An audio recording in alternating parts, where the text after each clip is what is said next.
रोज एक ओवी संतांची, रोज एक ओवी संतांची. सन्नीतीला सोडू नका, धर्मवासना टाकू नका. शत्रुना माना एकमेका, तरीच शक्ती वाढेल. नमस्कार. रोज एक ओवी संतांची ह्या माझ्या मालिकेमध्ये पुन्हा एकदा सगळ्यांचं मनपूर्वक स्वागत. श्री संत दासगणू महाराजांनी रचलेल्या श्री गजानन विजय या ग्रंथातील 21व्या अध्यायातील 4 ओव्या आपण चर्चेसाठी घेतल्या होत्या. त्यातली आज 4थी ओवी. 4थी ओवी जी आहे ती तुमच्या माझ्या दैनंदिन आचरणाला सूचना करणारी आहे. दैनंदिन आचरणामध्ये काय व्हायला हवं हे तुम्ही मागे स्क्रीनवरती बॅनरवरती लिहिलेलं ते तुमच्या लक्षात येईल. काय आहे तर ती ओवी अशी आहे. सन्नीतीला सोडू नका, धर्मवासना टाकू नका. सन्नीतीला सोडू नका, धर्मवासना टाकू नका. शत्रू ना माना एकमेका, तरीच शक्ती वाढेल. सन्नीतीला सोडू नका. नीती म्हणजे काय? आधी मुळात नीती याचा अर्थ काय? न कळत अनुभवांनी सिद्ध झालेली आचरण पद्धती, ज्यात समाजाचं नुकसान केलं जात नाही, समाजाला कुठल्याही प्रकारचा तोटा होत नाही आणि समाजाबरोबर तुमचं नातं अधिक घट्ट होत जातं. तुम्ही समाजाचे शत्रू राहत नाही, पण हे पूर्वापार चाललेल्या आचरणातून सिद्ध होत जातं. त्याला नीती असं म्हटलेलं आहे. काही समाजनीती आहेत ज्या परंपरेनं तयार होतात, अनुभवानं तयार होतात.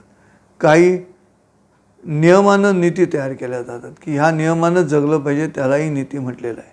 तुम्ही स्कूटर चालवत आहात तर स्कूटर चालवताना समोर सिग्नल आला तर थांबायचं आहे हे तुम्हाला कळलं पाहिजे. सिग्नल लाल आहे तर तुम्ही पुढे जायचं नाही हे तुम्हाला कळलं पाहिजे. ही नीती जी आहे ती नियमनीती आहे, नियमानं निर्माण केलेली नीती आहे. पण आपण तसं करत नाही. आपण लाल असताना प्रत्येकजण घुसतो आणि हिरवा होतो तेव्हा कोणीच नसतो, अशी परिस्थिती अशी होती. मग अशा वेळेला हे नीतीचं वागणं आहे का? तुम्ही भले गप्पा माराल की मी अत्यंत प्रिन्सिपल्सनी जगतो, पण प्रिन्सिपल तुमची दैनंदिन आचरणात दिसली पाहिजेत ना. रोजच्या छोट्या छोट्या आचरणामध्ये मी स्कूटर पार्क करताना माझी स्कूटर कोणाच्या आड येत नाही ना, मी कचरा टाकत असताना तो कोणाच्या घरासमोर टाकत नाही आहे ना, किंवा मी तो नियमानं ओला आणि सुका कचरा वेगवेगळा करून टाकतो आहे का. हे सगळे अनुभवानं आलेल्या गोष्टी नियम म्हणून, नीती म्हणून आपल्यासमोर उभ्या असतात. आपण तसं आचरण करत नाही आणि हे फार पूर्वापार आहे. तसं आचरण न करण्याची क्रिया पूर्वापार आहे. आणि म्हणून ग्रंथामध्ये दासगणूंना सन्नीतीला सोडू नका असं सांगावं लागलं. सन्नीती, चांगली नीती. चांगली नीती म्हणजे दुसऱ्याचं भलं करणारीच पाहिजे असं नाही, दुसऱ्याचं नुकसान न करणारी. भलं करेल न करेल पण नुकसान न करणारी नीती म्हणजे तुमचं आचरण. अलीकडे त्यातही इतकी लबाडी झालेली की कळतच नाही. भ्रष्टाचाराची जी कल्पना आहे ती या नीतीला धरूनच आहे तसं पाहायला गेलं तर, पण तसं घडत नाही. एक फॅक्टरी होती, त्या फॅक्टरीमध्ये 150 कामगार होते. त्या 150 कामगारांपैकी 15 जणांना कामावरनं काढायचं होतं. का तर नवीन यंत्र येत होती आणि कामगार कमी करायचे होते. पण मग ते कसे कमी करायचे? युनियन होती ती अशी पटकन काढून देणार नाही. मग काय करायचं? मग अनैतिक व्यवहार करायचा. मग तो काय करायचा? तर जो फॅक्टरीचा मालक होता तो युनियन लीडरला म्हणाला, मी तुला प्रत्येक कामगारापोटी मी तुला 20,000 रुपये देतो आणि हे जे 20,000 रुपये प्रत्येकाचे आहेत गुणिले 15 एवढे 3 लाख रुपये मी तुला देईन. आता हे 3 लाख रुपये आपल्याला मिळणार आहेत असं पाहिल्यानंतर युनियन लीडर पण खुश झाला. आता पहिला देणारा अनैतिक, दुसरा हो म्हणणारा अनैतिक. पण नैतिकता सोडायची नाही आहे. मग तिचा आभास निर्माण केला जातो. आभास कसा निर्माण केला गेला? तर युनियन लीडरला पैसे मिळत आहेत कळल्यानंतर त्यांनी मालकाला एक कल्पना दिली. तो म्हणाला, तुम्ही 40 कामगारांना नोटिसा द्या. मग 40 कामगारांना नोटिसा दिल्यानंतर काय करायचं? मग म्हणाला, मी संप करीन, मी 2 दिवस संप करीन, फॅक्टरी बंद ठेवीन. मग तिसऱ्या दिवशी तुमची गाडी येईल तसं मी तुमची गाडी अडवीन आणि गाडीची मागची काच फोडेन. मग चौथ्या दिवशी तुम्ही आलात की मी तुमच्या कानाखाली एक आवाज काढेन. असं करून आपण आंदोलन तीव्र करूया आणि मग 15 जणांवरती आपण सेटल करूया, 40 जणांना काढायच्या ऐवजी.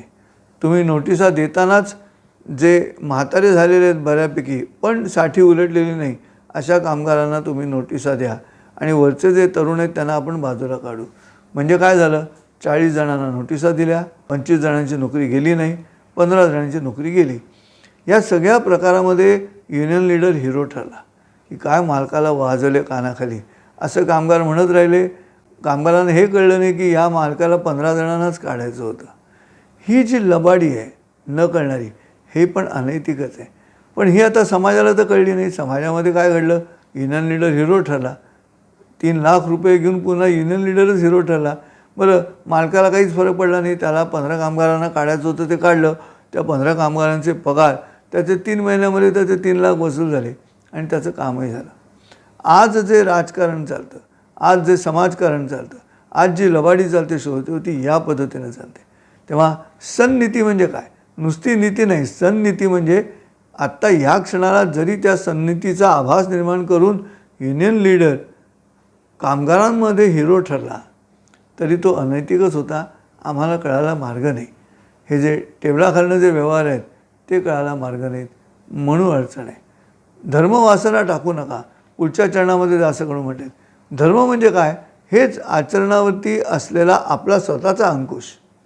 आपलं आचरण हत्तीसारखं आहे, त्या हत्तीवरती माहूत म्हणून आपणच बसायचं आहे, आपल्याच हातामध्ये अंकुश ठेवायचा आहे आणि हत्तीला आपल्या मनाप्रमाणे, हत्ती म्हणजे कोण, मोठ्या मेंदूचा हुशार, ज्याचं शीर्ष कापून द्विपादावरती आणल्यानंतर थर्व शीर्षचं अथर्व शीर्ष झालं आणि आमची गणेश देवता जन्माला आली. ती बुद्धीची देवता आहे. धर्मवासना टाकू नका. तुम्ही ज्या क्षणाला ही धर्मवासना टाकाल त्या क्षणाला तुमचा नाश सुरू झालेला आहे. विटंबना आधीच झालेली आहे परंतु नाशही त्यामुळे व्हायला लागलेला आहे. शत्रूंना माना एकमेका. एकाच धर्माचरणामध्ये जन्माला आलेले सगळे आहेत. त्यातल्या पोट जातींमध्ये भांडणं करून एकमेकांच्या पोटांवरती वार करून काय सांगणार तुम्ही.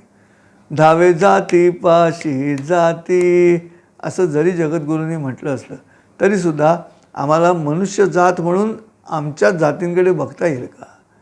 असे एकत्र आलं तरच शक्य आहे. त्यामुळे बटेंगे तो कटेंगे ह्या वाक्याचा अर्थ असा आहे की शत्रूंना माना एकमेका. मनभेद आणि मतभेदातला फरक लक्षात घ्या. स्वातंत्र्यवीर सावरकर अंदमानमध्ये होते त्या काळ कोठडीमध्ये आणि इकडे महात्मा गांधींचे गुरु नामदार गोखले यांचं निधन झालं.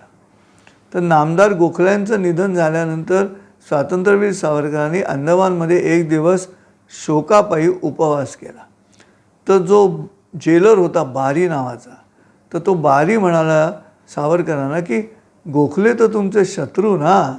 असं म्हटल्यानंतर सावरकरांनी उत्तर दिलं की तुम्हाला नाही फरक कळणार. मतभेद आणि मनभेदातला फरक तुम्हाला नाही कळणार. आमची मनं एकच आहेत भारतीय. आमची फक्त मतांमध्ये अडचण आहे. आमची मतं एकमेकांना साजेशी नाहीत. मतभेद आहेत पण मनभेद नाहीत. मला असं वाटतं शत्रू ना माना एकमेकांमध्ये मनभेदात शिरायचं नाही आहे. मतभेद स्वाभाविक आहेत. पिंडे पिंडे मतिर्भिन्ना असं म्हटलं असल्यामुळे प्रत्येकाची बुद्धी वेगवेगळी मत देणार आहे, तेव्हा भेद असणारच आहेत. पण त्याच्यावरती मात करायची असेल तर सन्नीती लागेल आणि धर्मावरची श्रद्धा लागेल. धर्माच्या जवळ जाण्याची क्रिया लागेल. धर्मापासून दूर जाऊन तुम्हाला काहीच साध्य होणार नाही. आणि मग अशा पद्धतीनं शत्रू ना माना एकमेका काय घडेल ते 4थ्या चरणामध्ये दासगणू सांगतात की तरीच शक्ती वाढेल. ती शक्ती वाढली पाहिजे. नुसती भक्ती उपयोगाची नाही. त्यामुळे भावेविण भक्ती बळेविण शक्ती बोलू नये असं जे हरिपाठामध्ये म्हटलेलं आहे तोच मुद्दा आहे हा. तेव्हा बळेविण शक्ती, मग बळ कुठून येणार. शत्रू नाही मानलं तर एकत्र आलं तरच बळ येणार, नाही तर बळ येणार नाही. आणि मनात भाव नसेल म्हणजे धर्मवासना नसेल, सन्नीतीने वागायची इच्छा नसेल तर मग काय होणार. म्हणून तिथे भाव असेल तर भक्ती आहे. बघा, विचार करा, माणसाचं आयुष्य एकदाच मिळालं आहे. सुंदर जगता आलं पाहिजे. सुंदर जगण्याचा जो मार्ग आहे ना तो हा मी सांगतो ह्या पद्धतीनंच आहे. जन्म नावाचं स्टेशन निघून गेलेलं आहे. मी डोळे उघडल्यानंतर ते गेलेलं होतं, मला बघता नाही आलं. मृत्यू नावाचं स्टेशन मी डोळे मिटल्यानंतर हात शेणणारे तेही मला बघता येणार नाही. माझ्या हातात आहे फक्त मधला प्रवास. हा प्रवास आम्हाला शुचिरभूत करावा लागेल. हा प्रवास आम्हाला सण नीतीचा करावा लागेल. हा प्रवास आम्हाला धर्म श्रद्धा ठेवून करावा लागेल.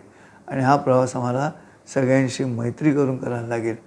तरच वसुधैव कुटुंबकम असं म्हणत आमचा भारत साऱ्या जगाला आज एक करू शकतो. पण त्याच्यासाठी तुमचं आणि माझं मत एक हवं नाही का. असो, पुन्हा भेटू उद्याच्या मालिकेतल्या पुढच्या ओवीकडे. पुढची ओवी मला अजून ठाऊक नाही कोणत्या ओवीवर बोलणार आहे, पण दासगणूंच्या ह्या 4 ओव्या जरूर लक्षात ठेवा. पुन्हा भेटू उद्या.